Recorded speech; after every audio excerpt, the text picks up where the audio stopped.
What's going on, everybody? Appreciate you tuning in. We got to talk about the WNBA Finals Game 1 in the books. Joined by Ben, of course, our beat writer covering Mercury all season long. Ben, how you doing today, man? What's up? What's up? Doing well. I mean, it was an intense game last night. Didn't go in the Mercury's favor, but other than that, I'm doing well. Not a bad way to kind of kick off these finals, though, if you want a little bit of excitement, a little bit of juice kind of put Oh into yeah. it. Man, it was a wild game, kind of back and forth, but I guess we really got to start right there at the very end, and let's start with the last possession.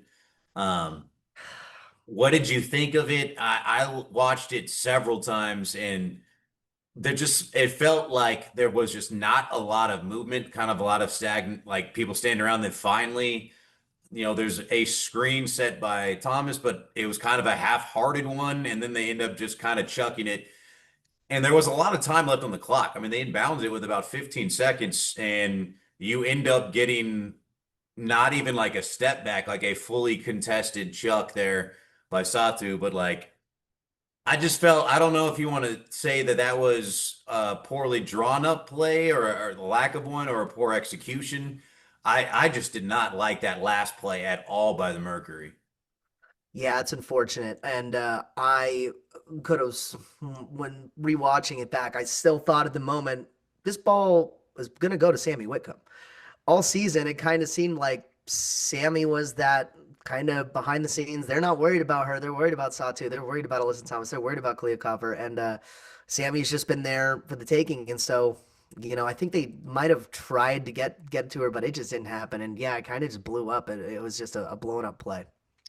13 and a half seconds left. Do you think there was enough time to, because there was one point where there was a back cut by Thomas where she looked like she might have been open to kind of get a quick two right there. Do you think there was enough time to get one foul and then kind of extend the game or see if you can get, the aces to maybe miss a free throw, and then all of a sudden you have a chance to either tie or win? Or is that just, you think with 13 and a half, not enough time to do one of those?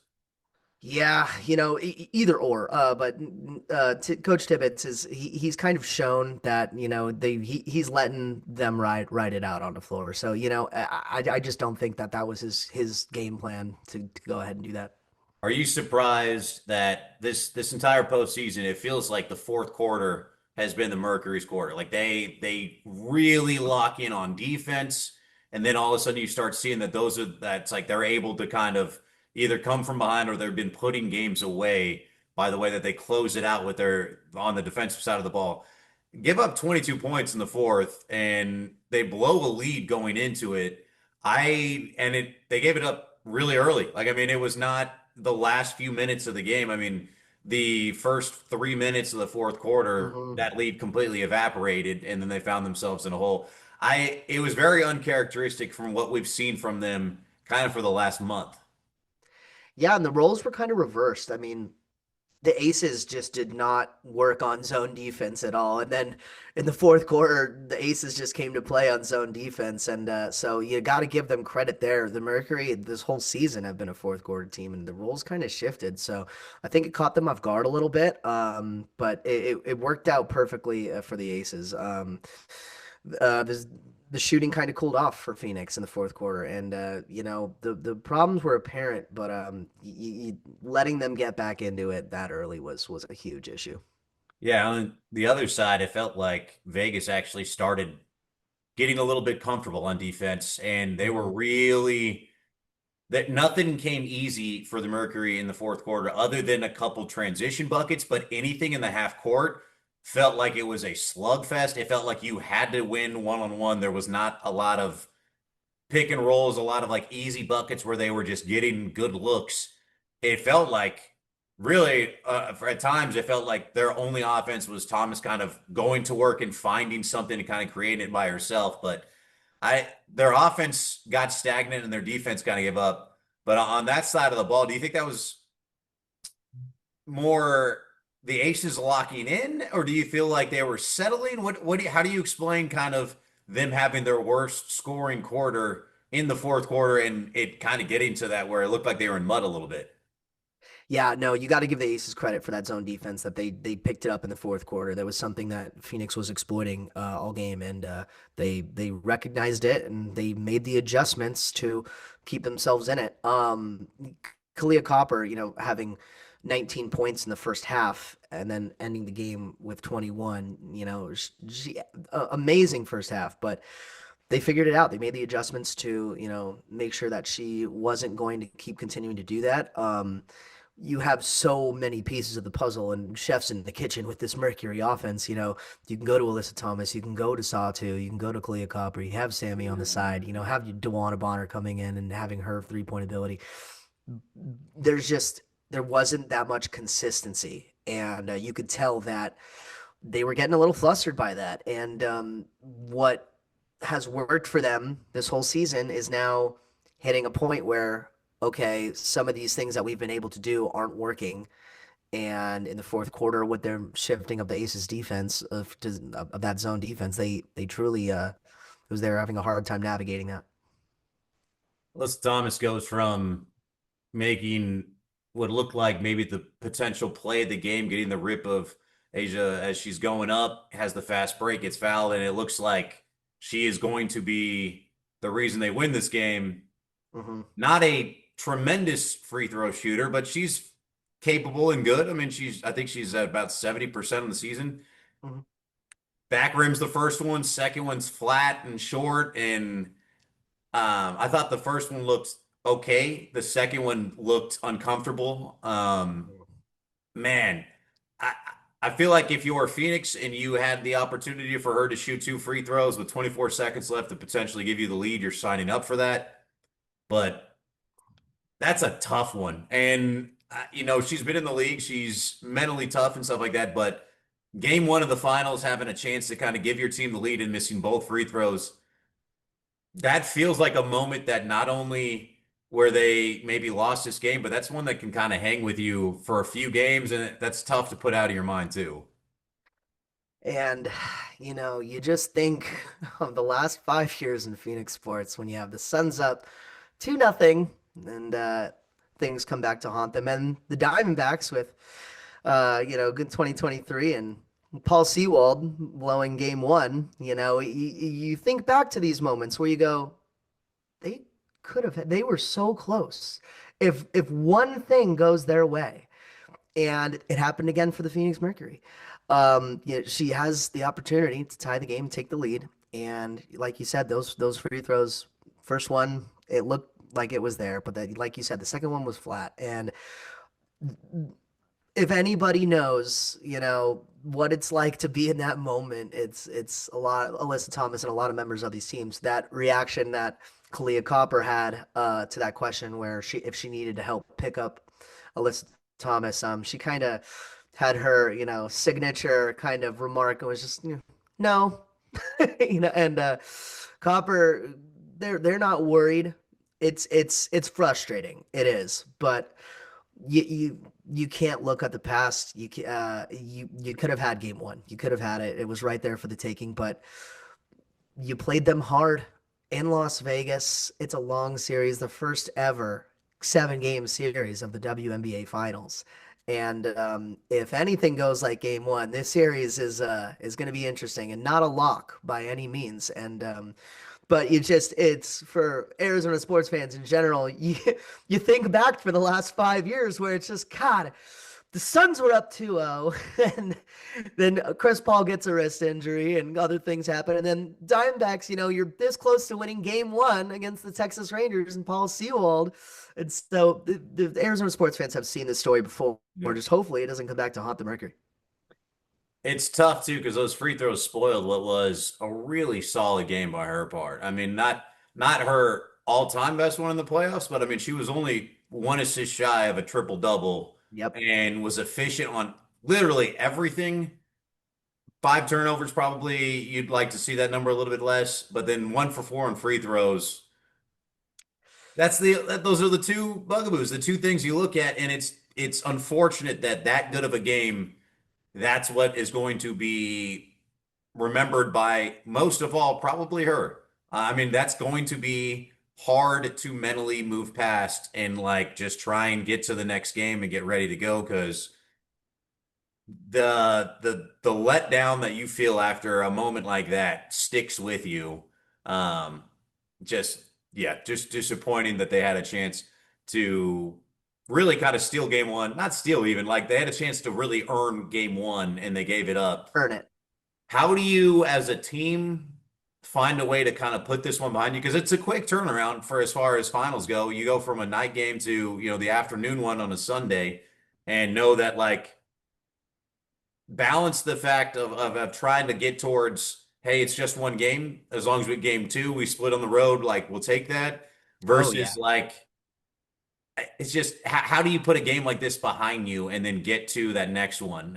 Is that just veteran leadership? Is that having that mindset and stuff like how do you think they do that? And do you think this team is equipped to put a loss like this behind them and then try and go out and get game two? I think you have to have that championship mentality.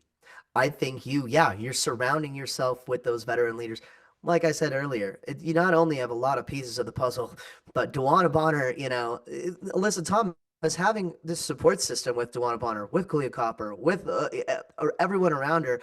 This unit, Monique Makani, rookie, she has come in and she's saying, I've felt like I've known this city and these people for her whole life. They truly have built this up. Sammy Whitcomb is you can tell is having some of the most fun she's ever had in her career. Having those people around you, picking you up, saying, "Hey, listen, we should have had that one." Imagine we take this one on Sunday, go back home. That's what they're probably thinking in the locker room, if I Mhm. were to guess. Because if you're able to get that second game and you're coming back home in a 7 game series, tied 1-1, and knowing you should have had the first game, you're feeling pretty confident.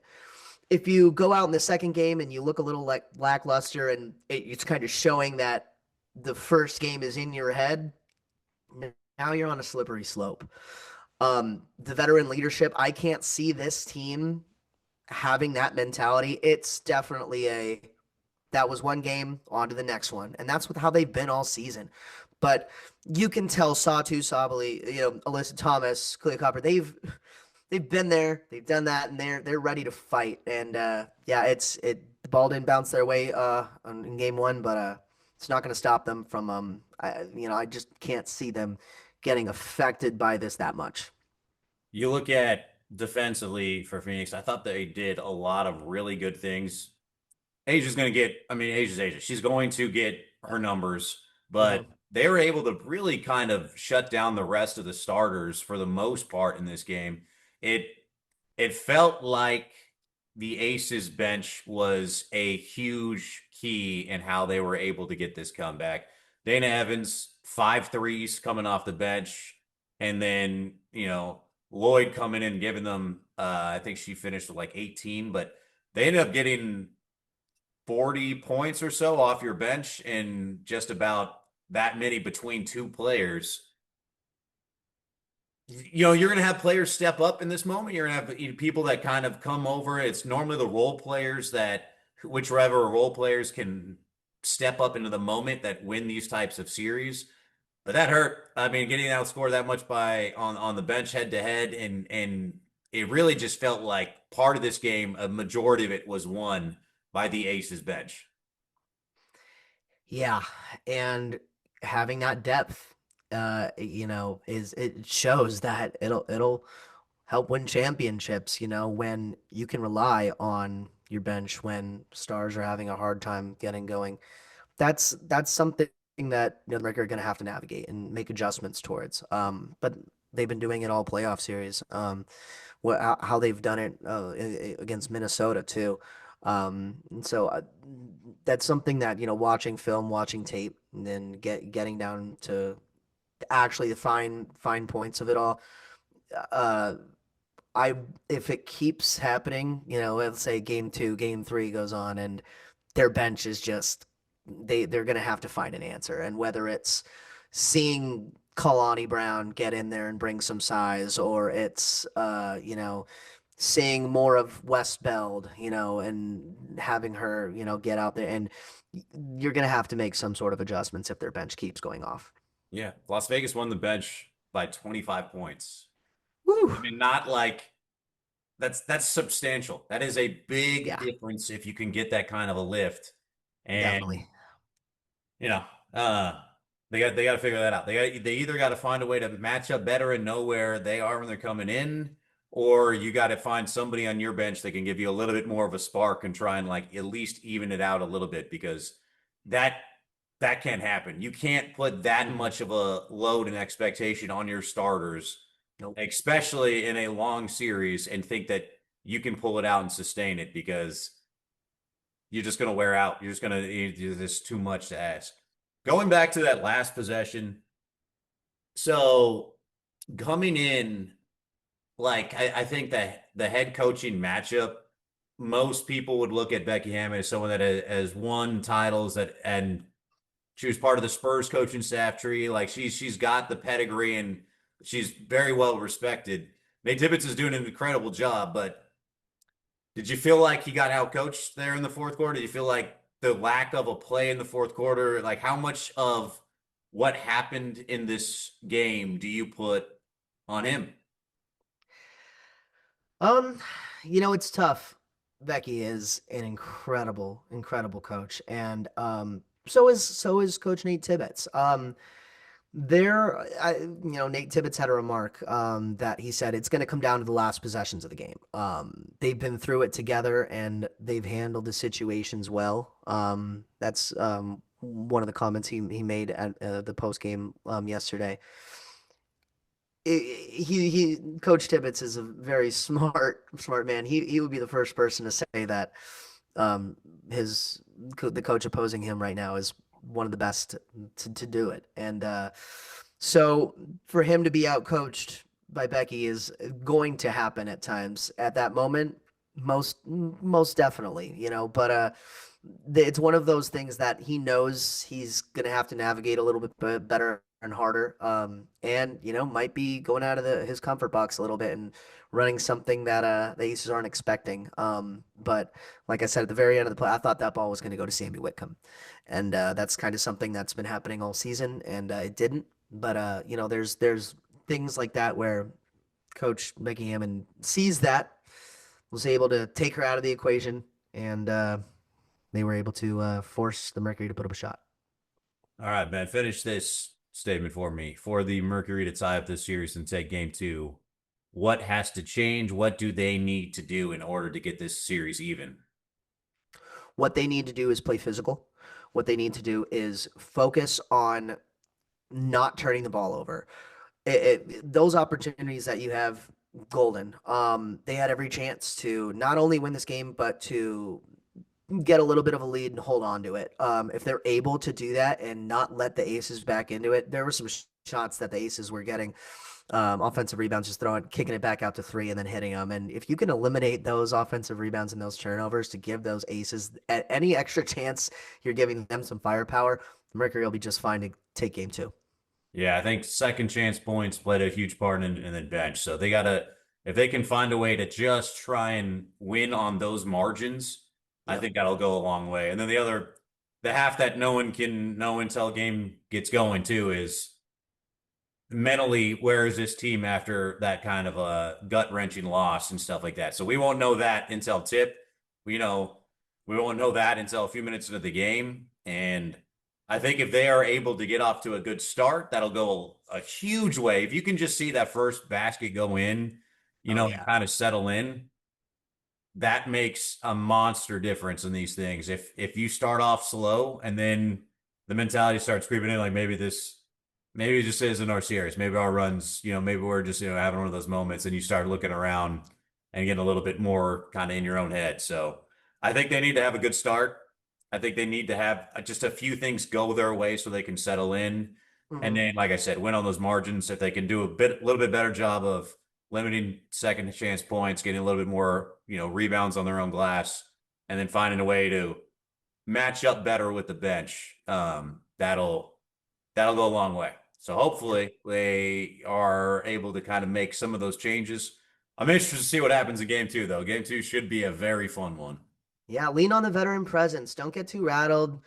Who's Faba? Just go in there, be yourselves. Go out, have some fun. The starting at training camp at the beginning of the season, everyone was saying Tarasi's gone, Griner's gone, how much firepower does this Mercury team really have? They have no chemistry. They play positionless basketball. Heard that term so many times throughout training camp and the early part of this season, and they showed the whole league what they can do. Mhm. And I think they've recognized that. They've never taken anything for granted with this team. And if they can just, like I said, lean into that veteran leadership, don't don't get too nervous. Don't let the anxiety and the bright lights of the finals get to you. And I with the leadership that they have with Thomas and Sabali and Copper and Bonner, it's hard to think that they're gonna get rattled. You know, Yeah. they've been there, done that, and they know what it takes. They know what's at stake, and I think they're just as excited as everybody else to get to game two. And we'll see game two tomorrow afternoon. We'll see if where we're at after that one. Either going to be in trouble or you're going to have still in the home court and have a chance to try and keep this thing rolling when they get back to Phoenix. So Yep. we'll see what happens there. Ben, I appreciate your time, man. Always, anytime. Thanks for having me.